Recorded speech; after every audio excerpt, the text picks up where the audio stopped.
Usaping pananampalataya. Ang pangangaral ng mga pastor sa Pilipinas. Ang tanong, katotohanan ba?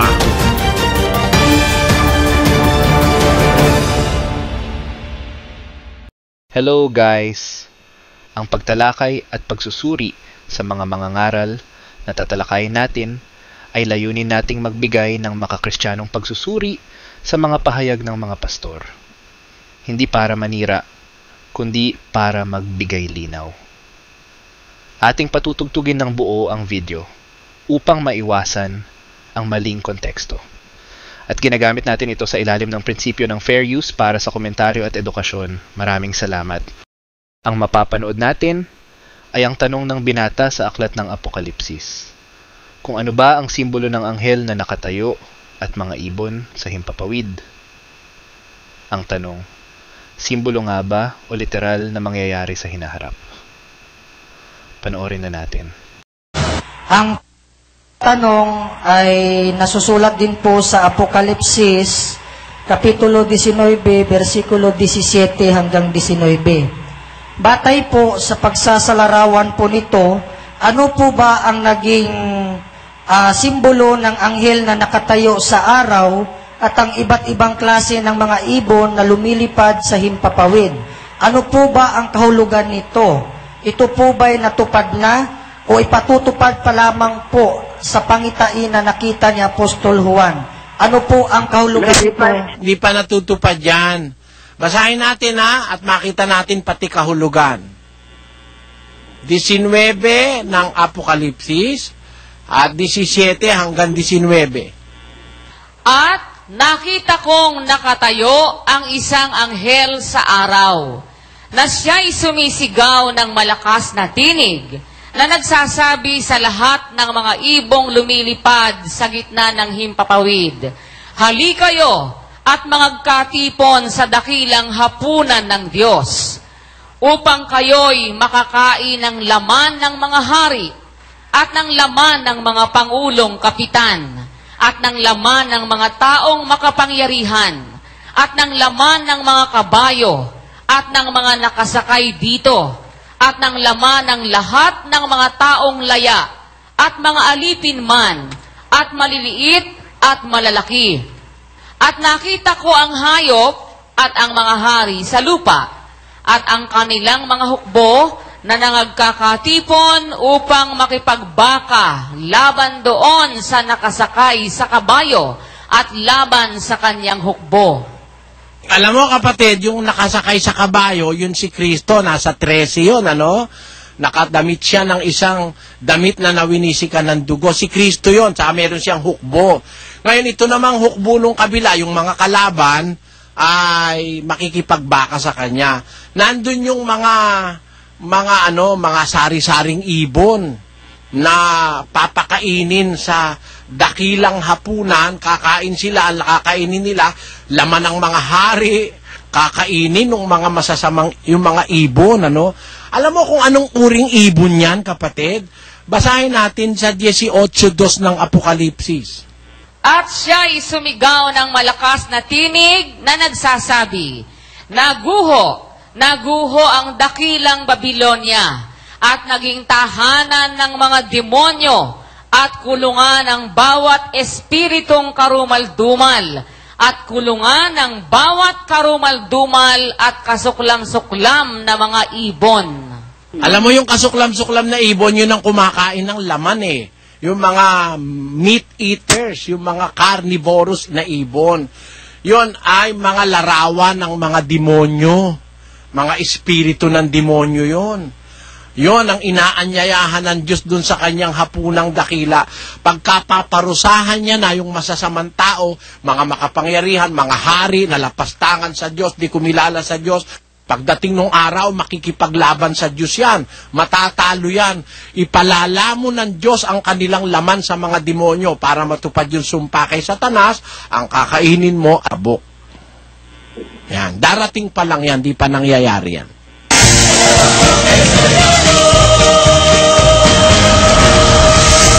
Katotohanan ba ang sagot ni Brad Ellie sa binata na ang mga ibon ay simbolo ng mga demonyo at espiritong karumaldumal?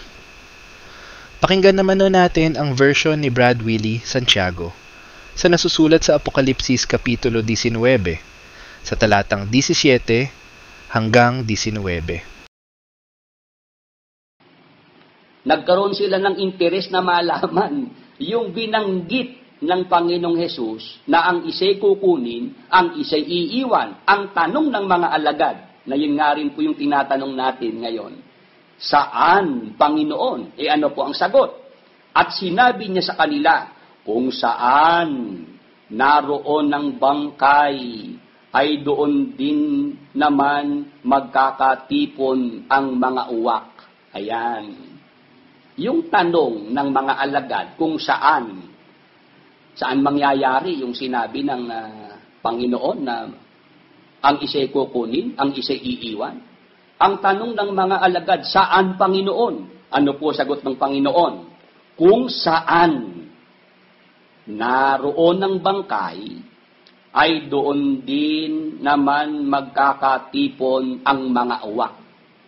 Yan. Para po pala natin malaman yung kasagutan sa itinatanong ng mga alagad sa ating Panginoong Hesus, kung saan magaganap yung ang isa'y kukunin, ang isa'y iiwan, itinuro ng ating Panginoong Hesus kung saan po yung lugar, kung saan naroon ng bangkay. Ayan, pag sinabing bangkay, ibig sabihin patay po iyan. Tama po ba? Ayan, kung saan naroon ng bangkay, ay doon din naman magkakatipon ang mga uwak. Yan. Para natin maunawaan yung sinabing ang isa'y kukunin, ang isa'y iiwan,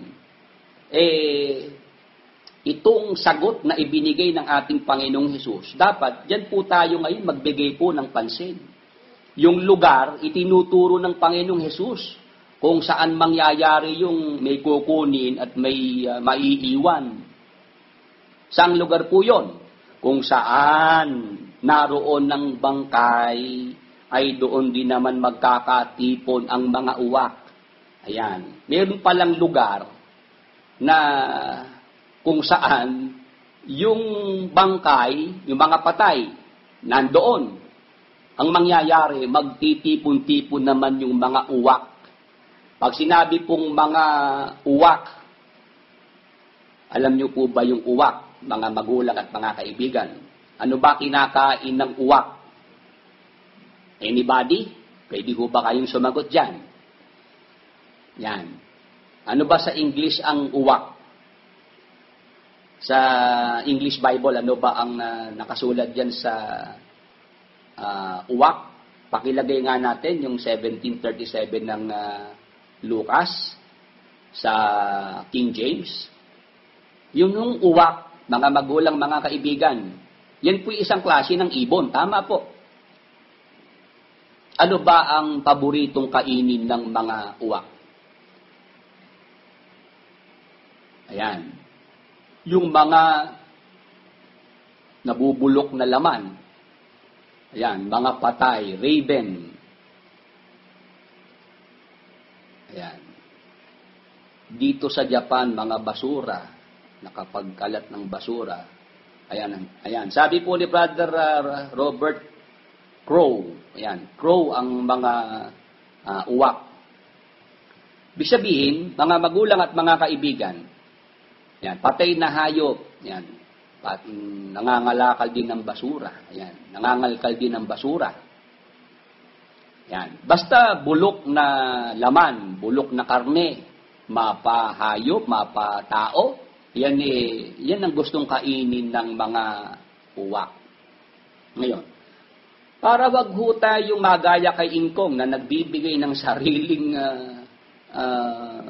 paliwanag, kinukuha po sa kanyang sariling isip yung paliwanag sa nabasang talata. Ito nga po yung ating gustong matutunan din po ng mga nakikinig. Dito tayo mismo sa nakasulat, nang sabihin ng Panginoong Hesus, ang isa'y kukunin, ang isa'y iiwan, ang laging matalinong tanong ng mga alagad, saan, Panginoon? Yung lugar ang dapat malaman.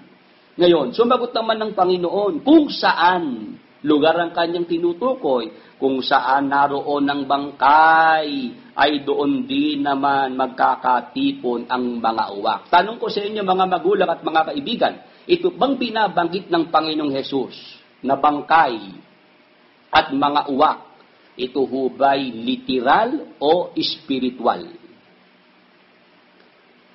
Pwede po ba kayong mag-volunteer ng inyong sagot, mga magulang at mga kaibigan?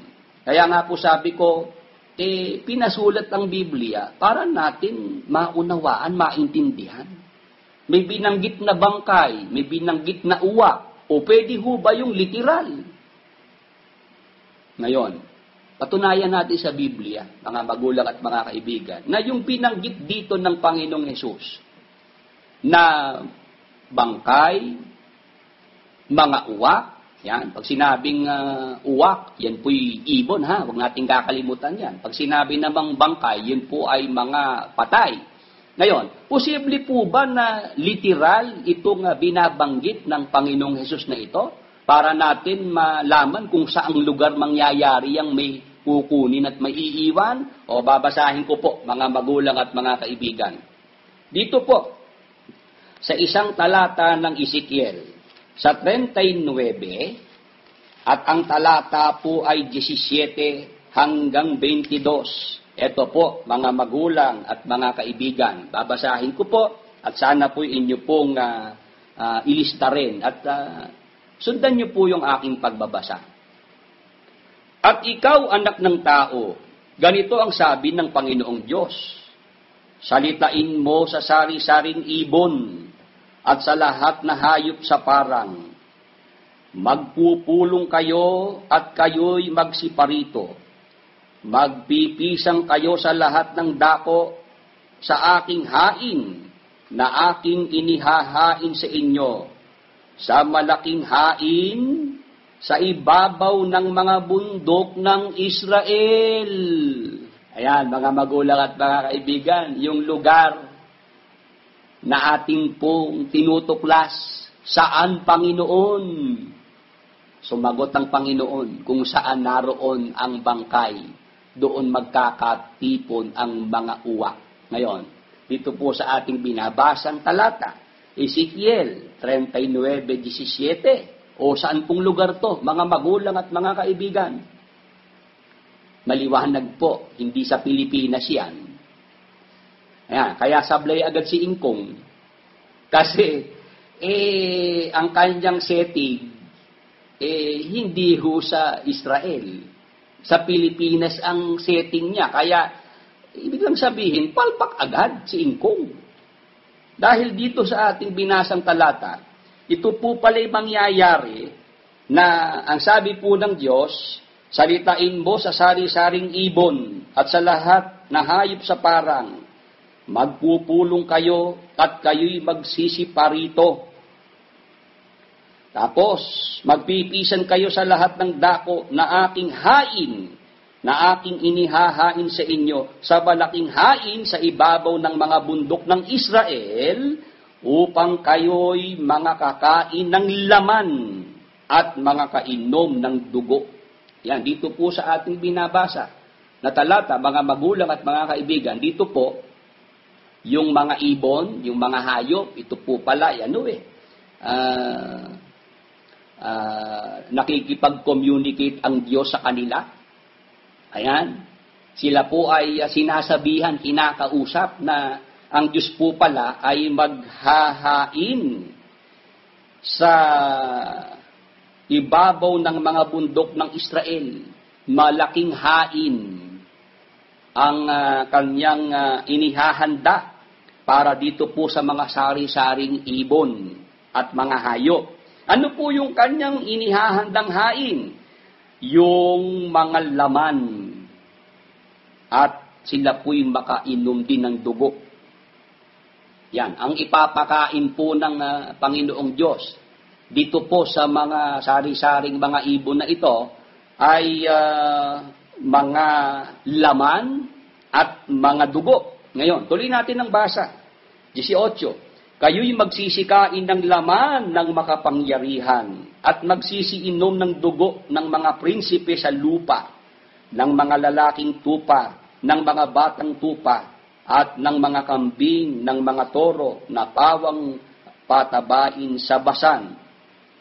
At kayo'y magsisikain ng taba hanggang kayo'y mga busog, at magsisiinom ng dugo hanggang sa kayo'y mga lango, sa aking hain na aking inihain sa inyo. 20. At kayo'y mga bubusog sa aking dulang ng mga kabayo at mga karo, ng mga makapangyarihang lalaki at ng lahat na lalaking mangdidigma, sabi ng Panginoong Diyos. Ayan, ito pala yung mga inihahandang pagkain ng Diyos para dito po sa mga sari-saring ibon. Yung mga laman na kanilang kakainin, dugo na kanilang iinumin. Dito po sa talatang 20, sinasabi po rito meron pang mga kabayo at may mga karo. Nakasakay po dyan yung mga makapangyarihang lalaki ng lahat ng lalaking mangdidigma, sabi ng Panginoong Diyos. Ito palang mga binabanggit dito, mga lalaking mandirigma. Ayan. Ibig sabihin pala, meron palang digmaan na hinuhulaan ng propeta Ezekiel, na dyan sa digmaan na yan, involve po dyan yung mga mga sari-saring mga ibon. At ang magiging pagkain po nila ng mga sari-saring ibon na inihahanda ng Panginoong Diyos. Yan, sa mga bundok ng Israel. Ito pong mga mga makapangyarihang lalaki na mga mandirigma na nakasakay sa mga karo at sa mga kabayo. Tapos ano po mangyayari? Tuloy lang po ang basa. 21. At aking pararatingin ang aking kaluwalhatian sa mga bansa at makikita ng lahat ng bansa ang aking kahatulan na aking inilapat at ang aking kamay na aking binuhat sa kanila. Sa gayoy malalaman ng sangbahayan ni Israel na ako ang Panginoon na kanilang Diyos mula sa araw na yaon hanggang sa haharapin. Mga magulang at mga kaibigan, dito po sa mga binasa nating talata, yun pong ibinigay ng ating Panginoong Hesus na sagot sa tanong ng kanyang mga alagad. Sinabi ng Panginoong Hesus, ang isa'y kukunin, ang isa'y iiwan. Ang tanong ng mga alagad, saan, Panginoon? Ang sagot ng Panginoong Hesus, kung saan naroon ng bangkay, doon magkakatipon ang mga uwak. Tanong, mga magulang at mga kaibigan, saan po yung lugar na yon?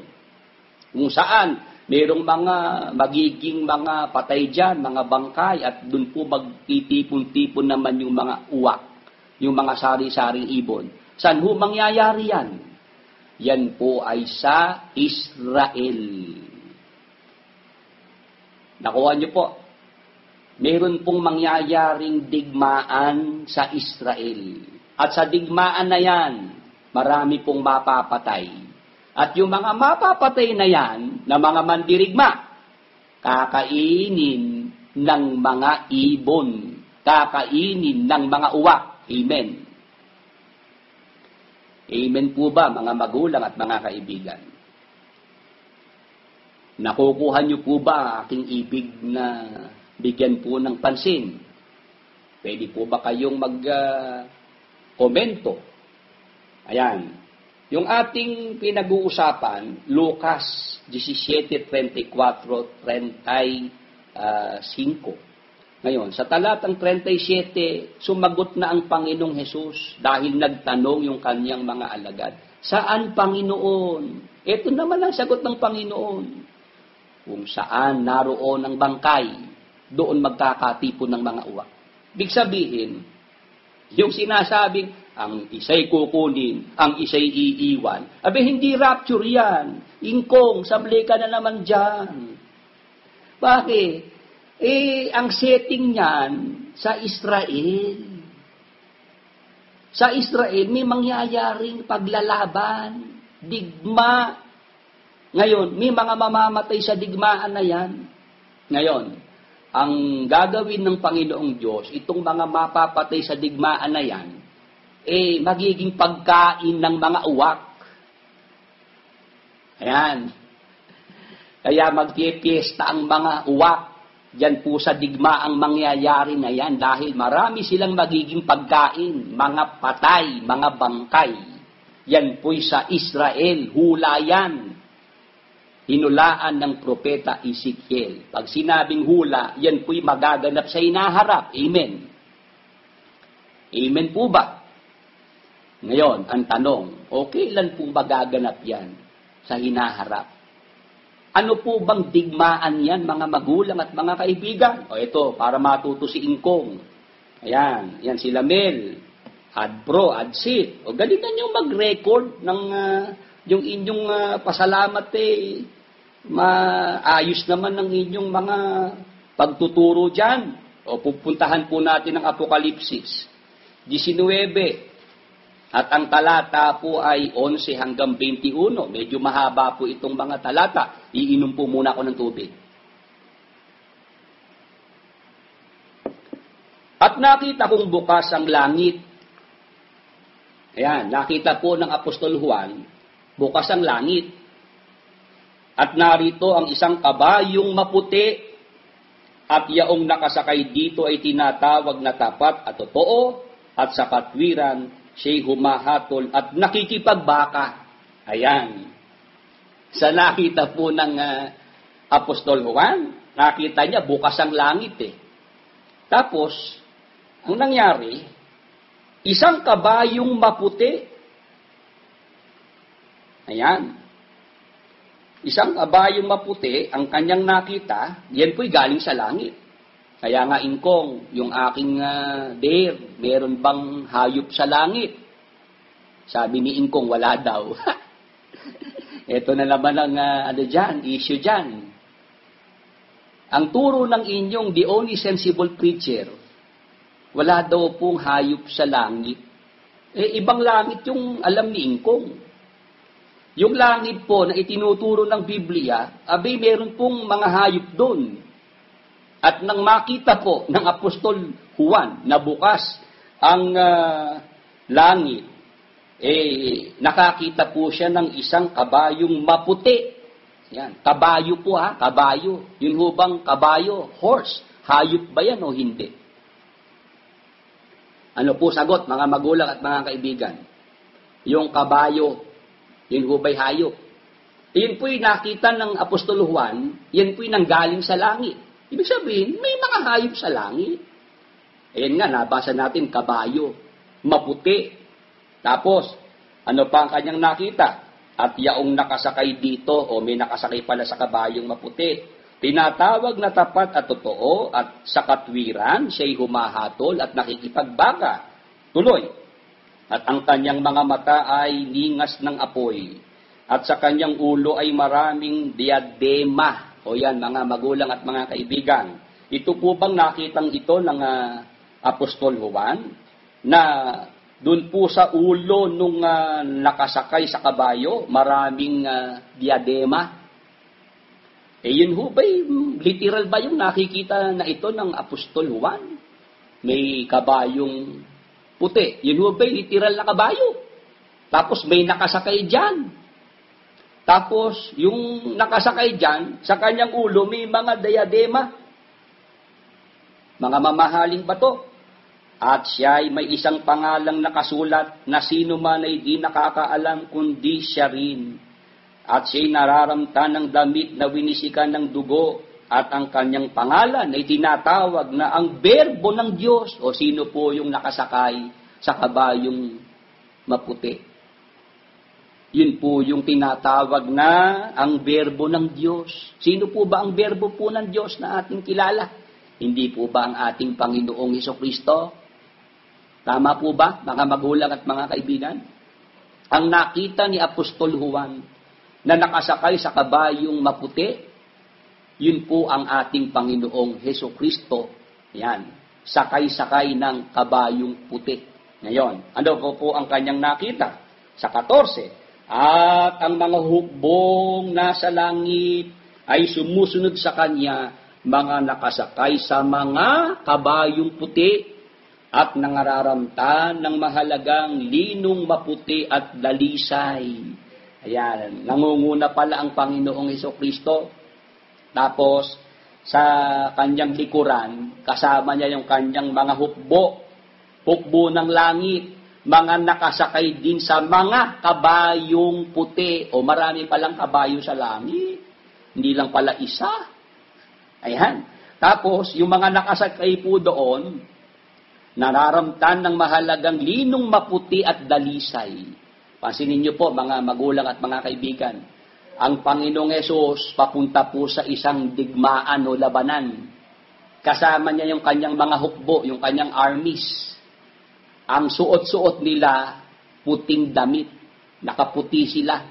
Papunta po sa labanan, ha? Pero mga nakaputi. Napasin niyo po ba yun? Papunta sa giyera, sa labanan. Pero ang mga damit nilang suot ay puti. Dito po sa atin, na ang aking alam, ang sinusuot po ng mga nakikipaglaban yung hanggat maaari mga dark, mga camouflage. Yan, para hindi sila madaling makita. Ano ba ang sinusuot nyo pag kami mga laban? Hindi po ba kailangan nga po yung hindi mapapansin ng kalaban? Yan. Sa mga sundalo, naka-fatigue. Tapos camouflage. Nagpapahid pa sila ng mga, nagpapahid pa sa mukha, kung parang mga uling-uling, yan, o kaya naglalagay pa sila ng mga dahon-dahon. Ba't ito lalaban papunta sa labanan puting-puti ang mga damit? Ayan. Sa pasalamat na lang Sa pasalamat na lang natin ito, sagutin, ha? At sabi ko naman po, i-Facebook live na lang natin ang pasalamat para naman yung mga naturuan ni Ingkong ng mga maling turo, mga maling paliwanag niya, magkaroon pa po ng pagkakataon na maintindihan yung tama, yung katotohanan, mga magulang at mga kaibigan. Ngayon, tuloy ko na po ang basa, ha? Ngayon, ano po nangyari sa 15? At sa kanyang bibig ay lumalabas ang isang tabak na matalas upang sa pamamagitan nito'y sugatan niya ang mga bansa at kanyang paghaharian ng tungkod na bakal at niyuyurakan niya ang pisaan ng ubas ng kabangisan ng kagalitan ng Diyos na makapangyarihan sa lahat. At siya'y mayroong isang pangalang nakasulat sa kanyang damit at sa kanyang hita, Hari ng mga hari, Panginoon ng mga Panginoon. Ayan, talagang pinapatunayan. Ito pong nakasakay sa kabayong maputi, yung nangunguna. Ito po ang ating Panginoong Hesukristo. Hari ng mga hari, Panginoon ng mga Panginoon. Tapos, ano po ang ating mababasa pa? 17. At nakita kong nakatayo ang isang anghel sa araw, na siya'y sumisigaw ng malakas na tinig na nagsasabi sa lahat ng mga ibong lumilipad sa gitna ng himpapawid, halikayo at magkatipon sa dakilang hapunan ng Diyos. Yan, meron pong nakita rito, mga magulang at mga kaibigan, yung isang anghel. Tinawagan po niya yung mga nagliliparang mga ibon. Ang sabi po ng anghel, halikayo at magkatipon sa dakilang hapunan ng Diyos. Yan. Ang Diyos po ang naghanda ng hapunan na ito. Ngayon, ano po ang inihahanda ng Diyos na hapunan para po sa mga tinawagang mga ibon na lumilipad? Tuloy, upang kayo'y makakain ng laman ng mga hari at ng laman ng mga pangulong kapitan at ng laman ng mga taong makapangyarihan, at ng laman ng mga kabayo, at ng mga nakasakay dito, at ng laman ng lahat ng mga taong laya, at mga alipin man, at maliliit, at malalaki. Ayan, yung binasa natin sa Ezekiel 39:17-22. Hula po yan. Ito po pala yung katuparan. yung digmaan na binabanggit natin, yan po pala yung pakikipagdigma na gagawin ng Panginoong Hesukristo at ng kanyang mga hukbo sa langit. Yan. Ngayon, dito po, sa ating binabasa ngayon, yung anghel, tinawagan niya po ng pansin ng mga ibon sa himpapawid na lumilipad na sila po ay inaanyayahan na magtipon para sa dakilang hapunan ng Diyos. Ano po yung inihahanda ng Diyos na hapunan? Pagkain ito pong mga ibon na ito. Yung mga laman ng mga hari, laman ng mga pangulong kapitan, laman ng mga taong makapangyarihan, laman ng mga kabayo, ng mga nakasakay dito, laman ng lahat ng mga taong laya, mga alipin man, maliliit at malalaki. Tapos, 19, at nakita ko ang hayop at ang mga hari sa lupa at ang kanilang mga hukbo na nagkakatipon upang makipagbaka laban doon sa nakasakay sa kabayo at laban sa kanyang hukbo. Ayan. Dito po sa ating binabasa mga magulang at mga kaibigan, yung palang digmaan o labanan. Ang involved po pala dyan, yun pong hayop. Yung hayop, mga magulang at mga kaibigan, yan nga po ang Antikristo. Yan. Ang Antikristo, ang kanya pong mga kasamahan sa pakikipaglaban, pakikipagdigma, laban sa ating Panginoong Hesukristo at sa hukbo ng langit na kasama ng ating Panginoong Hesukristo, yung mga hari sa lupa, yung kanilang hukbo, sila po ay nagkakatipon upang sila po'y makipagbaka laban doon sa nakasakay sa kabayo at laban sa kanyang hukbo. Ayan, ito po pala mga magulang at mga kaibigan, huwag nating kakalimutan, labanan po ito po'y sa Israel.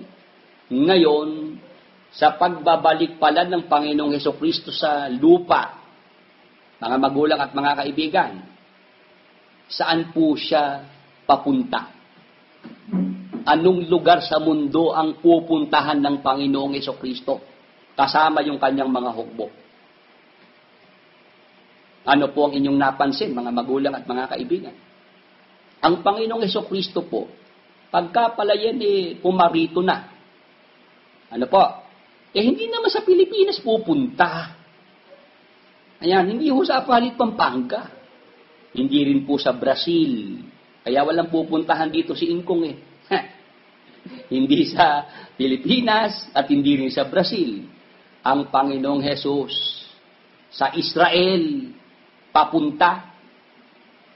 Ayan, yung binasa natin sa Ezekiel 39, 17, 22. Israel po yung lugar Tapos, dito sa Apokalipsis, sa labanan, narito pala yung yung Antikristo, yung hayop. Kasama niya yung mga hari, yung mga hukbo, at sila po ay nakahandang makipagdigma laban sa ating Panginoong Hesukristo at sa kanyang mga hukbo. Dito po sa ating binabasang talata, makikipagdigma pala ang Antikristo. Nasa lupa siya, kasama yung mga hari, mga hukbo. Ang lugar po sa Israel. Ngayon, ano mangyayari? Tuloy natin ng basa sa talatang 20, mga magulang at mga kaibigan. At sinunggaban ng hayop at kasama niya ang bulaang propeta na gumawa ng mga tanda sa harapan nito na siyang ipinangdaya sa mga nagsitanggap ng tanda ng hayop at sa mga sumamba sa larawan nito. Ang dalawang ito ay inihagis na buhay sa dagat-dagatang apoy na nagliliyab sa asupre. Ayan. Ano mangyayari mga magulang at mga kaibigan?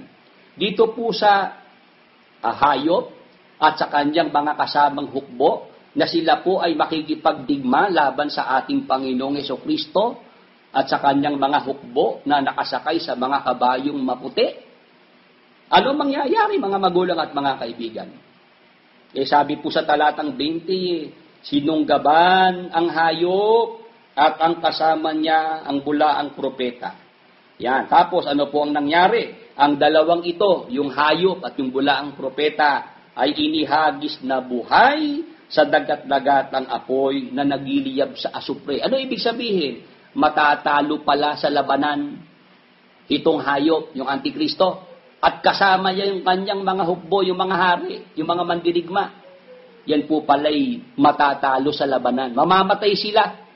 At sila po'y magiging pagkain ng mga ibon, nga pong mga uwak. Ang lugar po niyan sa Israel. Tapos, ano pa po mangyayari? Sa 21, at ang mga iba ay pinatay sa tabak na lumabas sa bibig niyaong nakasakay sa kabayo. At ang lahat ng mga ibon ay nangabusog ng mga laman nila. Ibig sabihin, mga kapatid, yung tabak na lumalabas sa bibig ng ating Panginoong Jesucristo, yung tabak, yun po ay salita. Ibig sabihin, sa isang salita lang pala ng ating Panginoong Jesucristo, mga magulang at mga kaibigan, matatalo po itong hukbo ng Antikristo na makikipaglaban sa ating Panginoong Jesucristo at sa kanyang mga hukbo. Kaya nga po sila nakaputing damit lang, mga magulang at mga kaibigan. Puting damit ang sinuot. At kung inyo pong mapapansin, sino lang po nakipaglaban? Nakipaglaban pa ho ba yung hukbong kasama ng ating Panginoong Jesucristo, mga magulang at mga kaibigan? Yun bang kanilang mga damit na dumihan man lang sa labanan? Meron ho ba kayong napansin, mga magulang at mga kaibigan? Mabilis lang po yung labanan na yan. Hindi ho nagtagal yan. Talo agad yung Antikristo, yung hayop, tapos yung mga hari, yung kanilang mga hukbo, yung kanilang armies. Yan po ay literal na labanan. Yan. Si Ingkong po, nakabasa po ng Armageddon debate raw po yun. Diskusyon daw po yun. Yung Armageddon, mga magulang at mga kaibigan, yan po yung labanan na ating tinutukoy dito. Ang Armageddon, kung saan yung Antikristo, yan po yung nangunguna dyan. Ang Antikristo, siya po yung ginagamit ni Satanas para makipaglaban sa ating Panginoong Jesucristo, yung kanyang mga hukbo, yung mga hari, yung mga mandirigma, o yan po yung mga kaalyado ni Satanas na makikipaglaban sa ating Panginoong Jesucristo sa kanyang muling pagparito. Kaya mga magulang at mga kaibigan, ang isa'y kukunin, ang isa'y iiwan. Anong ibig sabihin nun? Rapture ho ba yun? Hindi. Ibig lang sabihin, mga kapatid, yung may kukunin, may maiiwan. Yung mga kukunin dyan, yan po yung mga mapapatay. Yun po yung mga mawawala rito po sa lupa. Aalisin sila rito sa lupa dahil sila yung mga mamamatay. Ngayon, yung mga maiiwan, yun nga po yung mga buhay. Hindi sila mapapatay dun po sa labanan. Nakuha niyo po ang ibig sabihin, mga magulang at mga kaibigan. Tayo po, hindi tayo rito nagbibigay ng ating sariling pagpapaliwanag. Kung inyo pong napansin, mula pa kanina, nagbabasa lang po tayo. Ayan, binasa natin yung hula sa Ezekiel 39, o binasa naman natin yung katuparan, Apokalipsis 19, 11 hanggang 21. Yan, magkakaroon po pala ng pakikipagdigma ang ating Panginoong Hesukristo laban sa Antikristo at sa kanyang mga hukbo na nasa lupa, nasa Israel.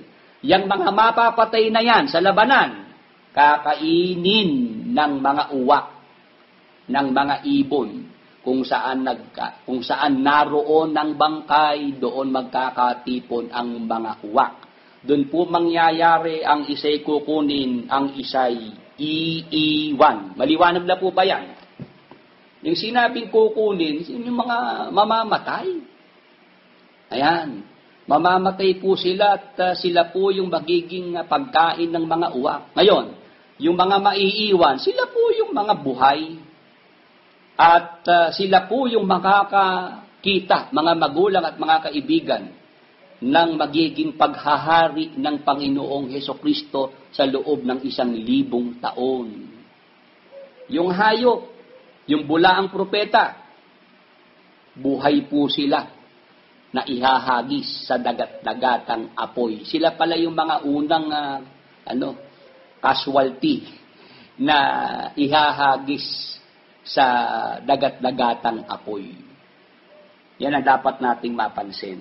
Ngayon, pupuntahan ko po yung isa pang talata sa Biblia na magpapatunay sa atin na talagang yung sinabing kukunin, yun ang mapapahamak. At yung maiiwan, yun ang maliligtas. Kabaligtaran kay Ingkong, ang kukunin, irarapture, maliligtas. Ang maiiwan, ang mapapahamak. Yun lang po ang patunay na wala pong unawa si Ingkong. Ayan. Yang inyong ipinagmamalaki na only sensible preacher, dito po, mapapatunayan natin, hindi niya nauunawaan yung mga talatang ginagamit niya. Ngayon, bakit tayo naniniwala, mga magulang at mga kaibigan, na yung mga mapapahamak, sila po yung mga kukunin. At yung mga maiiwan, sila po ang mga maliligtas. O ito po, babasahin ko po, mga magulang at mga kaibigan, ang aklat ng Mateo sa Kapitulo 24, 37 hanggang 42. Ito po ang itinuro ng ating Panginoong Hesukristo. At kung paano ang mga araw ni Noe, gayon din naman ang pagparito ng anak ng tao, sapagkat gaya ng mga araw bago nagkagunaw, sila'y nagsisikain at nagsisiinom, at nangag-aasawa at pinapag-aasawa, hanggang sa araw na pumasok si Noe sa daong. At hindi nila nalalaman hanggang sa dumating ang paggunaw, at sila'y tinangay na lahat. Ay gayon din naman ang pagparito ng anak ng tao. Kung magkagaisa sa bukid ang dalawang lalaki, ang isa'y kukunin, ang isa'y iiwan. Dalawang babaeng nagsisigiling sa isang gilingan, ang isa'y kukunin at ang isa'y iiwan. Ayun, mga magulang at mga kaibigan, yan po pala yung dapat nating maunawaan, yung binasa kay San Lucas. Meron po palang nakasulat naman kay Mateo, na dito po, sa ating inumpisahang mga talata, makikita natin, mga magulang at mga kaibigan, na itinuro ng ating Panginoong Hesukristo sa mga araw ni Noe, kung ano po yung nangyari doon, gayon din po ang sa pagparito ng anak ng tao. Yun nga po yung ating Panginoong Hesukristo. Ano po ba ang ginawa ng mga tao sa panahon ni Noe? Ano po nangyari doon? Sapagkat gaya ng mga araw bago nagkagunaw, bago po nagbaha, ano po? Sila'y nagsisikain at nagsisiinom at nangag-aasawa at pinapag-aasawa hanggang sa araw na pumasok si Noe sa daong. Tapos 39 at hindi nila nalalaman hanggang sa dumating ang paggunaw at sila'y tinangay na lahat. Sino po yung tinangay na lahat dyan?